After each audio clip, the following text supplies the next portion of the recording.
All right, let's move on to Bama, who had a show last weekend, and I have to get to Rhys McKees first. This, I don't know, am I going too far, but I think this was one of the best performances ever by an Irish MMA fighter.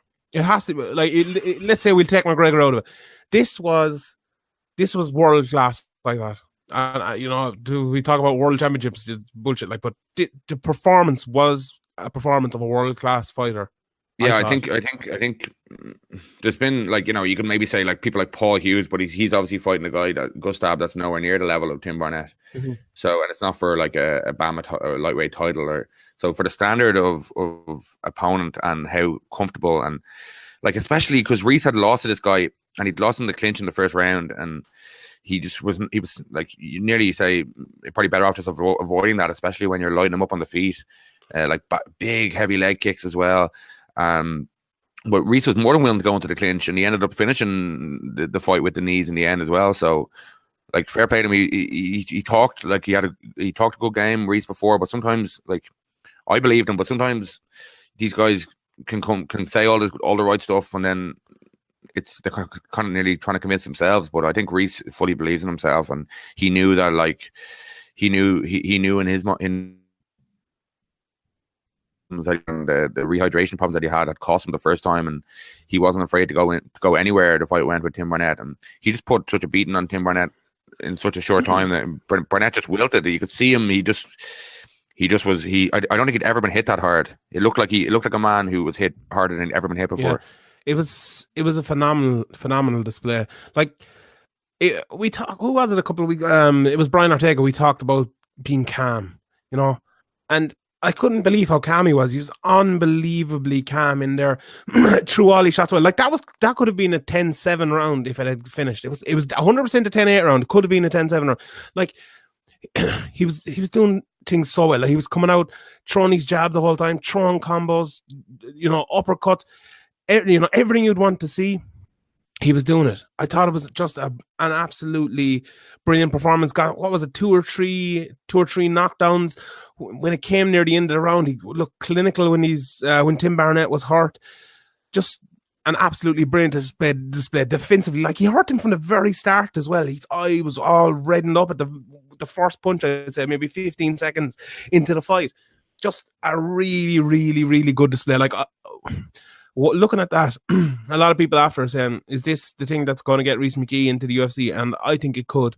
I think he's good enough right now to fight guys in the UFC.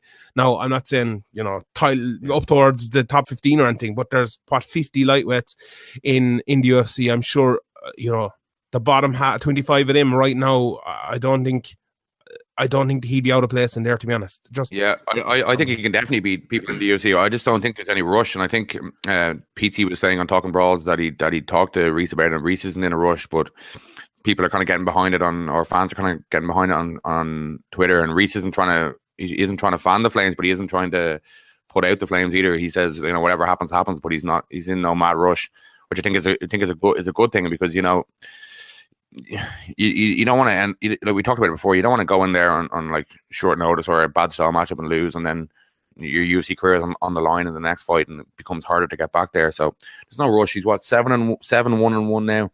Like, that draw against Smullen, like, that was a great fight, and it kind of just shows what level Smullen's at as well. That he's able to hang and get the draw. Or, like, some people thought Rhys should have won, some people thought Smullen should have won.